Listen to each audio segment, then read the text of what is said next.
Hello friends, तो कैसे हैं आप सब। तो आज हम बात करने वाले हैं अपने टॉपिक प्रेजेंट कंटिन्यूअस टेंस पर। तो प्रेजेंट कंटिन्यूअस के पहले का टेंस है प्रेजेंट इंडेफिनिट टेंस, जिसका लिंक आपको डिस्क्रिप्शन में दे दिया जाएगा। तो आज हम बात करते हैं प्रेजेंट कंटिन्यूअस टेंस की।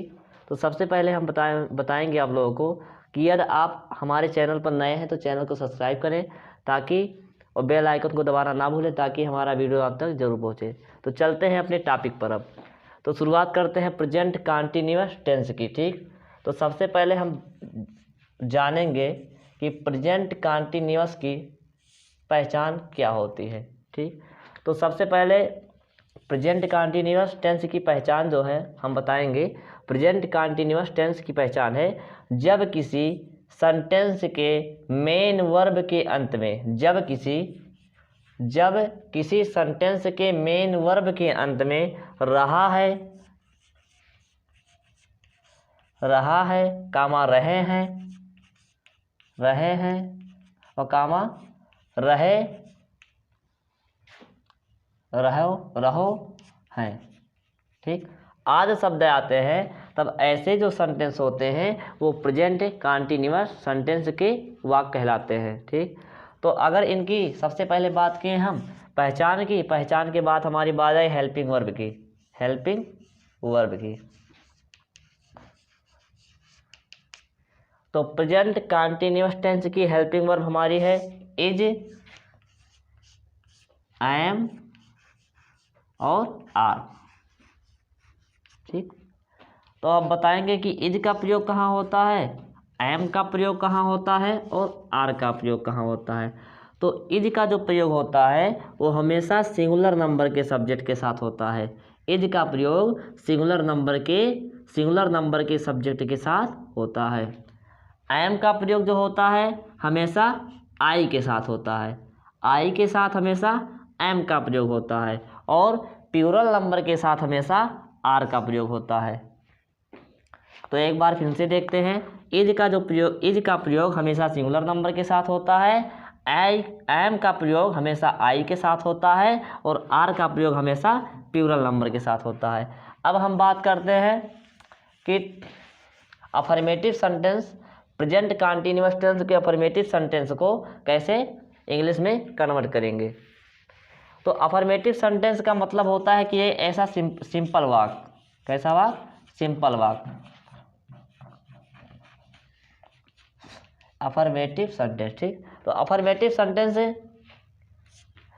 के हिंदी को इंग्लिश में बदलने के लिए एक नियम है। सबसे पहले हम रखेंगे सब्जेक्ट और सब्जेक्ट के बाद रखेंगे हेल्पिंग वर्ब है हमारा इज, उसके बाद है एम, उसके बाद है आर, उसके बाद है वर्ब की फॉर्म में आईएनजी, उसके बाद है ऑब्जेक्ट, उसके बाद है कॉम्प्लीमेंट, उसके बाद है फुल स्टॉप। ठीक, तो सबसे पहले हम रखेंगे सब्जेक्ट के बाद रखेंगे हेल्पिंग वर्ब के बाद रखेंगे वर्ब की फॉर्म में आईएनजी और आईएनजी के बाद रखेंगे ऑब्जेक्ट के बाद कॉम्प्लीमेंट के बाद फुल स्टॉप। तो इज का प्रयोग हमेशा सिंगुलर नंबर के साथ होता है, सिंगुलर नंबर के सब्जेक्ट के साथ। आई के साथ हमेशा एम का प्रयोग होता है और प्लूरल नंबर के साथ हमेशा एम का प्रयोग होता है। तो एक एग्जाम्पल लेते हैं, जैसे सलमान घर जा रहा है।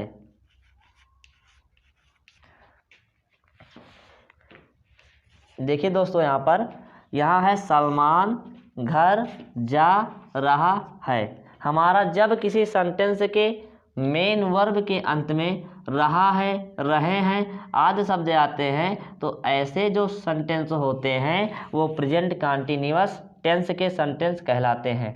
देखिए यहाँ पर ये हमारा जाना हमारा क्या हुआ, मेन वर्ब हुआ और इसी मेन वर्ब के अंत में हमारा रहा है शब्द आ रहा है। इस कारण से ये जो टेंस हुआ ये हमारा प्रेजेंट कंटिन्यूअस का टेंस हुआ। अब बात करते हैं टेंस तो हमारा हुआ प्रेजेंट कंटिन्यूअस का। अब बात करते हैं प्रेजेंट कंटिन्यूअस के टेंस में कौन सा सेंटेंस है। तो सेंटेंस हमारा एक ऐसा है, एक सिंपल सेंटेंस है और सिंपल सेंटेंस होने के नाते ये जो हमारा सेंटेंस है ये एक अफर्मेटिव सेंटेंस है। तो अफर्मेटिव सेंटेंस में सबसे पहले हम सब्जेक्ट रखेंगे, और सब्जेक्ट की पहचान कैसे करते हैं हम, जब मेन वर्ब में हूँ करके क्वेश्चन करते हैं तब जो हमारा आंसर आता है वो सब्जेक्ट होता है। तो कौन घर जा रहा है, तो कौन घर जा रहा है, सलमान। तो सलमान इस सेंटेंस में क्या है, सब्जेक्ट। तो सब्जेक्ट के तौर पे रखेंगे हम क्या, सलमान, SALMAN, ठीक। अब उसके बाद हम रखेंगे हेल्पिंग वर्ब। हेल्पिंग वर्ब किसके अनुसार, अकॉर्डिंग टू सब्जेक्ट। सब्जेक्ट क्या है, सलमान। सलमान कैसा नंबर है, सिंगुलर नंबर है। सिंगुलर नंबर के साथ किसका प्रयोग, इज का प्रयोग। तो सलमान इज मतलब सलमान है, ठीक। उसके बाद रखेंगे वर्ब के फॉर्म में ING। वर्ब का मतलब होता है जब किसी शब्द के अंत में नापाराक मात्रा ना शब्द आता है तो वर्ब कहलाता है, जैसे जाना, हंसना, रोना, गाना, पीना, नाचना आदि। तो जाना यहाँ पर हमारा क्या हुआ, वर्ब हुआ, और जाने की स्पेलिंग होती है गो, तो गो में लगाएंगे ING, तो हमारा क्या हुआ, गोइंग। तो सलमान इज गोइंग, सलमान जा रहा है, कहाँ जा रहा है। और जब कहाँ से क्वेश्चन करेंगे मेन वर्ब से, तब जो हमारा आंसर आएगा होगा कॉम्प्लीमेंट। तो सलमान इज गोइंग, सलमान जा रहा है, कहाँ, टू हाउस। उसके बाद फुल स्टॉप, ठीक दोस्तों। अगर अब हम अगला सेंटेंस लें एक, ये था सिंगुलर नंबर के लिए जिसके साथ इज का प्रयोग हुआ। अब हम लेते हैं आई का प्रयोग करके देखते हैं एक बार। जैसे मैं खाना खा रहा हूँ, मैं खाना खा रहा हूँ। देखिए दोस्तों, यहाँ पर है सेंटेंस हमारा कैसा है, मेन वर्ब के अंत में रहा है शब्द आ रहा है, रहा हूँ शब्द आ रहा है। तो सेंटेंस हमारा कैसा है, टेंस कौन सा है, टेंस है हमारा प्रेजेंट कंटीन्यूअस टेंस है। और प्रेजेंट कंटीन्यूअस का कौन सा सेंटेंस है, अफर्मेटिव सेंटेंस है। और किसी भी सेंटेंस का शुरुआत अफर्मेटिव हो या फिर नेगेटिव हो, उसकी शुरुआत हम किससे करते हैं, सब्जेक्ट से। तो सब्जेक्ट का पता कैसे चलता है, जब हम मेन वर्ब से होकर के क्वेश्चन करते हैं। तो कौन खाना खा रहा है, मैं। तो मैं जो हमारा आंसर आया है हमारा सब्जेक्ट हुआ, और मैं की स्पेलिंग क्या होती है, आई। और हम जानते हैं कि आई के साथ हेल्पिंग वर्ब क्या लगाई जाती है, एम। तो आई एम, मैं हूँ। उसके बाद मेन वर्ब क्या है, खाना, खाने की इंग्लिश ईट। ईट में लगाएंगे ING, तो क्या हो जाएगा, ईटिंग। यानी कि मैं खा रहा हूँ क्या, भोजन। I am eating A food, तो ए फूड हमारा क्या हुआ, ऑब्जेक्ट हुआ। इसके बाद फुल स्टॉप, ठीक। तो देखिए आई हमारा सब्जेक्ट हुआ, एम हेल्पिंग वर्ब, और ईटिंग मेन वर्ब, और ए तो आर्टिकल हुआ हमारा, और फूड देखिए जब मेन वर्ब से हम हूँ क्या या किसे करके क्वेश्चन करते हैं, तब जो हमारा आंसर आता है वो ऑब्जेक्ट होता है। और हम बता चुके हैं पिछले वीडियो में हम आप लोगों को कि ऑब्जेक्ट दो प्रकार का होता है, एक होता है डायरेक्ट ऑब्जेक्ट, एक होता है इनडायरेक्ट ऑब्जेक्ट। तो मेन वर्ब से अगर हम क्या या किसे करके क्वेश्चन करें, तब जो हमारा आंसर आता है वो हमारा ऑब्जेक्ट हो जाए। जैसे मैं क्या खा रहा हूँ, मैं क्या खा रहा हूँ, तो आंसर क्या है आपका, खाना, ठीक, खाना। तो खाना हमारा क्या हुआ, ऑब्जेक्ट हुआ। अगला एग्जाम्पल ले रहे हैं हम, वे बाजार से आ रहे हैं, वे बाजार से आ रहे हैं, वे बाजार से आ रहे हैं। तो देखिए यहाँ पर वे बाजार से आ रहे हैं, हमारा मेन वर्ब क्या हुआ, आना।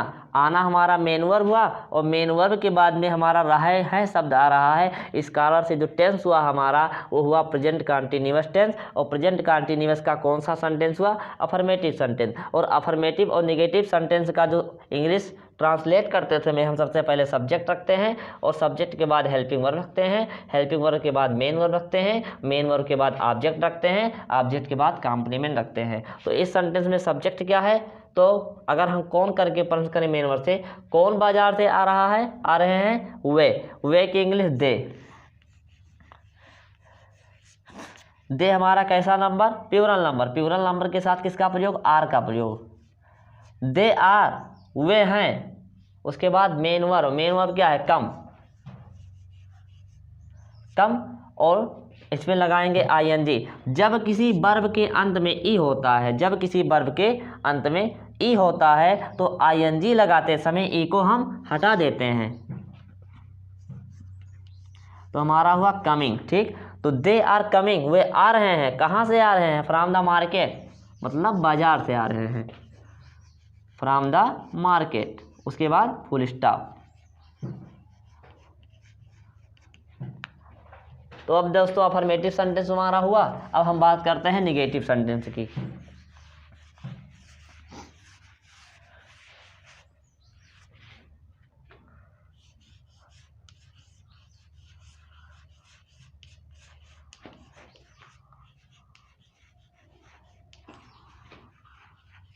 निगेटिव सेंटेंस में केवल सेंटेंस में नहीं शब्द दिया रहेगा या फिर कभी नहीं शब्द दिया रहेगा। तो इसका जब हम ट्रांसलेट करेंगे तो हेल्पिंग वर्ब के बाद हम कहीं नॉट लगा देंगे। हेल्पिंग वर्ब किसके अनुसार लगेगा? अकॉर्डिंग टू सब्जेक्ट के अनुसार लगेगा, और हेल्पिंग वर्ब के जस्ट बाद में हम केवल नॉट लगा देंगे। जैसे श्याम आगरा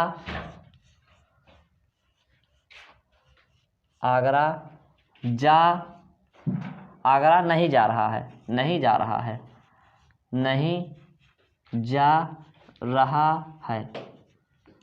तो देखिए दोस्तों यहाँ पर श्याम आगरा नहीं जा रहा है।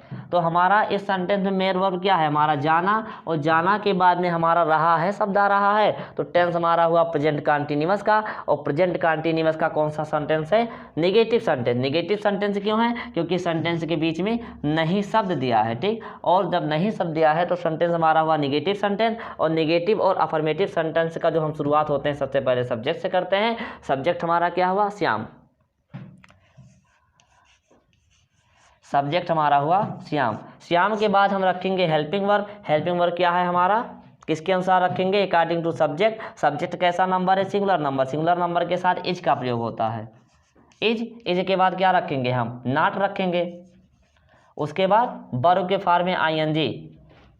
वर्ब क्या है? Going, going to Agra. उसके बाद फुल स्टॉप। ये था निगेटिव सेंटेंस। अब हम बात करते हैं इंट्रोगेटिव की।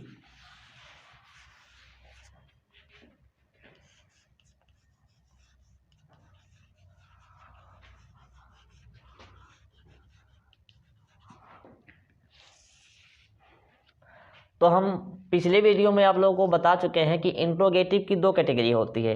एक पहली कैटेगरी होती है, एक दूसरी कैटेगरी होती है। पहली कैटेगरी में जो होती है इंट्रोगेटिव जो वर्ड होता है वह सेंटेंस के पहले होता है, और दूसरी कैटेगरी में इंट्रोगेटिव जो वर्ड होता है सेंटेंस के बीच में होता है। जैसे क्या मैं मंदिर जा रहा हूँ? क्या, तो देखिए क्या शब्द जो है वह सेंटेंस के पहले आ रहा है, इस कारण से इसे इंट्रोगेटिव की पहली कैटेगरी में रखा गया है। और दूसरा एग्जाम्पल है मैं मंदिर क्यों जा रहा हूँ, तो इसमें जो क्यों शब्द है वह सेंटेंस के बीच में आ रहा है, इस कारण से इसे इंट्रोगेटिव की दूसरी कैटेगरी में रखा गया है। तो हम बात करते हैं कि इंट्रोगेटिव सेंटेंस का कैसे ट्रांसलेट किया जाता है। तो अगर इसके पहले कैटेगरी के बनाने के नियम हैं, तो सबसे पहले हम इसमें हेल्पिंग वर्ब रखते हैं, उसके बाद सब्जेक्ट, उसके बाद वर्ब आईएनजी, उसके बाद ऑब्जेक्ट, उसके बाद कॉम्प्लीमेंट, तो ठीक, उसके बाद फुल स्टॉप। ठीक, देखिए जब इंट्रोगेटिव की पहली कैटेगरी होती है तो प्रेजेंट कंटीन्यूअस टेंस का अगर सेंटेंस है तो उसको बनाने के नियम है। सबसे पहले हेल्पिंग वर्ब, तो प्रेजेंट कंटीन्यूअस की हेल्पिंग वर्ब है इज, आर, एम। ठीक, ये रखेंगे। उसके बाद सब्जेक्ट रखेंगे। सब्जेक्ट के बाद हम रखेंगे वर्ब के फॉर्म में आईएनजी। उसके बाद ऑब्जेक्ट रखेंगे। उसके बाद कॉम्प्लीमेंट रखेंगे। उसके बाद फुल स्टॉप लगा देंगे। ठीक, जैसे देखते हैं यहाँ पर एक एग्जाम्पल, क्या राधा रो रही है? तो देखिए दोस्तों यहाँ पर सबसे पहले हम पहचान करेंगे टेंस की। टेंस कौन सा है? देखिए मेन वर्ब है हमारा रोना। रोना के अंत में है रही शब्द, रही है, तो हमारा टेंस कौन सा हुआ? प्रेजेंट कंटीन्यूअस टेंस हुआ। और प्रेजेंट कंटीन्यूअस का कौन सा सेंटेंस हुआ? इंट्रोगेटिव सेंटेंस हुआ। क्यों हुआ? क्योंकि क्वेश्चन वर्ड है सेंटेंस में, इस कारण से इंट्रोगेटिव सेंटेंस हुआ। अब हम बात करते हैं कि इंट्रोगेटिव की कौन सी कैटेगरी है, तो बात करेंगे पहली कैटेगरी है। और जब इंट्रोगेटिव की पहली कैटेगरी होती है, अगर सेंटेंस क्या क्वेश्चन वर्ड से चालू होता है, तो हम सबसे सबसे पहले इसका ट्रांसलेट करते समय सबसे पहले हम क्या रखते हैं, हेल्पिंग वर्ब रखते हैं। हेल्पिंग वर्ब के बाद सब्जेक्ट रखेंगे, सब्जेक्ट के बाद वर्ब के फॉर्म में आईएनजी रखेंगे, और आईएनजी रखने के बाद हम ऑब्जेक्ट, ऑब्जेक्ट के बाद कॉम्प्लीमेंट, उसके बाद क्वेश्चन मार्क रखेंगे। तो हम शुरुआत करते हैं अब टेंस पर बनाने की, इसे बनाते हैं इसे। तो सबसे पहले हम रखेंगे क्या, क्वेश्चन वर्ड से चालू है सेंटेंस, तो रखेंगे सबसे पहले हेल्पिंग वर्ब। हेल्पिंग वर्ब वो भी किसके अनुसार, अकॉर्डिंग टू सब्जेक्ट। सब्जेक्ट क्या है, राधा। राधा कैसा नंबर है, सिंगुलर नंबर। सिंगुलर नंबर के साथ किसका प्रयोग, इज का प्रयोग। ठीक, तो यहाँ पर इज का अगर हम इस सेंटेंस के अनुसार अगर अर्थ निकालें तो इज का मतलब यहाँ पर होगा क्या, इज का मतलब क्या होगा यहाँ पर, क्या। उसके बाद हेल्पिंग वर्ब के बाद हम जस्ट क्या रखेंगे, सब्जेक्ट। सब्जेक्ट क्या है हमारा, राधा, राधा। ठीक, इज के बाद राधा मतलब क्या, राधा। इसका अगर हिंदी, अगर हम इसका हिंदी अर्थ निकालें तो इसका हिंदी अर्थ होगा क्या, राधा। उसके बाद हम बात करेंगे हेल्प मेन वर्ब की, तो मेन वर्ब हमारा क्या है, रोना। रोना की इंग्लिश बीप, और बीप में लगाएं आईएनजी तो क्या हो गई, बीपिंग। उसके बाद ना तो इसमें ऑब्जेक्ट है ना ही कॉम्प्लीमेंट हो, तो उसके बाद क्वेश्चन मार्क। ठीक, तो इसका मतलब क्या, राधा रो रही है। इसका इज का मतलब हमारा हुआ यहाँ पर क्या, और राधा का मतलब राधा, बीपिंग का मतलब रो रही है। ठीक, अगर यहीं कहीं सेंटेंस के बीच में नहीं शब्द दिया होता, क्या राधा नहीं, अगर यहीं पर नहीं शब्द दिया होता दोस्तों, तब जो होता हम केवल सब्जेक्ट के बाद में नॉट लगा देते। कहाँ नॉट लगाते हैं, सब्जेक्ट के बाद। जब दोस्तों इंट्रोगेटिव और नेगेटिव की कोई भी कैटेगरी हो, चाहे पहली कैटेगरी हो चाहे दूसरी कैटेगरी हो, तो नॉट को हम सब्जेक्ट के बाद में रखते हैं, सब्जेक्ट के बाद में रखते हैं। अब हम बात करते हैं इंट्रोगेटिव की दूसरी कैटेगरी, अर्थात जब क्वेश्चन वर्ड बीच में होता है। और जब क्वेश्चन वर्ड बीच में होता है दोस्तों, तो हम जो होता है सबसे पहले क्वेश्चन वर्ड रखते हैं, क्वेश्चन वर्ड रखेंगे। उसके बाद हम क्या रखेंगे दोस्तों, हेल्पिंग वर्ड रखेंगे, हेल्पिंग वर्ड रखेंगे। उसके बाद सब्जेक्ट रखेंगे, सब्जेक्ट के बाद क्या रखेंगे, वर्ब के फॉर्म में आईएनजी। उसके बाद ऑब्जेक्ट, उसके बाद दोस्तों कॉम्प्लीमेंट, उसके बाद क्वेश्चन मार्क। ठीक, तो हम सेंटेंस लेते हैं एक यहाँ पर, जैसे मैं प्रतिदिन व्यायाम क्यों कर रहा हूँ। उसके बाद क्वेश्चन मार्क। देखिए दोस्तों, यहाँ पर हम सबसे पहले पहचानेंगे कि टेंस कौन सा है। देखिए यहाँ पर मेन वर्ब है करना, और करना के बाद में हमारा जुड़ रहा है रहा हूँ शब्द। तो रहा हूँ शब्द के नाते पता चल रहा है हमारा कि टेंस जो है वो प्रेजेंट कंटीन्यूअस का है, और प्रेजेंट कंटीन्यूअस का कौन सा सेंटेंस है, इंट्रोगेटिव सेंटेंस है। इंट्रोगेटिव का कौन सी कैटेगरी है, दूसरी कैटेगरी है। दूसरी कैटेगरी क्यों है, क्योंकि क्वेश्चन वर्ड जो है हमारा बीच में है, और जब सेंटेंस बीच क्वेश्चन वर्ड बीच में है तो शुरुआत हम क्वेश्चन वर्ड से करेंगे। तो क्यों की स्पेलिंग क्या होगी, हुआई। हुआई के बाद दोस्तों हम रखेंगे हेल्पिंग वर्ब, किसके अनुसार, अकॉर्डिंग टू सब्जेक्ट। सब्जेक्ट हमारा क्या है, आई है, और आई के साथ हमेशा एम का प्रयोग होता है। उसके बाद दोस्तों हम रखेंगे क्या, सब्जेक्ट। सब्जेक्ट क्या है हमारा, आई। तो हुआई एम आई, हुआई एम आई। इसके बाद हम रखेंगे मेन वर्ब। मेन वर्ब हमारा क्या है, करना। करना का स्पेलिंग डू, और डू में क्या रखेंगे दोस्तों, आईएनजी। तो क्या हो गया हमारा, डूइंग। डूइंग क्या करते हैं, देखिए मैं प्रतिदिन व्यायाम क्यों कर रहा हूँ। ठीक, तो हमारा सब्जेक्ट हुआ, सब्जेक्ट के बाद हेल्पिंग वर्ब, हेल्पिंग वर्ब के बाद सब्जेक्ट, सब्जेक्ट के बाद मेन वर्ब, मेन वर्ब के बाद हम क्या रखेंगे, ऑब्जेक्ट। ऑब्जेक्ट क्या है, एक्सरसाइज, यानी कि व्यायाम। एक्सरसाइज कब करते हैं, प्रतिदिन, डेली। देखिए दोस्तों, अगर यहीं कहीं भी के बीच में नहीं शब्द दिया होता, जैसे मैं प्रतिदिन व्यायाम क्यों नहीं कर रहा हूँ, तब जो हम नॉट शब्द होता वो हमेशा सब्जेक्ट के बाद में रखते, तब यहाँ पर हम नॉट लगा देते। जब इंट्रोगेटिव और नेगेटिव सेंटेंस की पहली या दूसरी कैटेगरी होती है, तब जो नॉट शब्द होता है हम हमेशा सब्जेक्ट के बाद में रखते हैं। बस दोस्तों, आज हम आप लोगों के सामने इतना ही वीडियो लेकर आए थे। अगर वीडियो अच्छा लगे तो लाइक करिए, और एक अच्छा सा कमेंट करिए और चैनल को सब्सक्राइब करिए तथा बेल आइकन को दबाना ना भूलें ताकि हमारा वीडियो आप तक ज़रूर पहुँचे।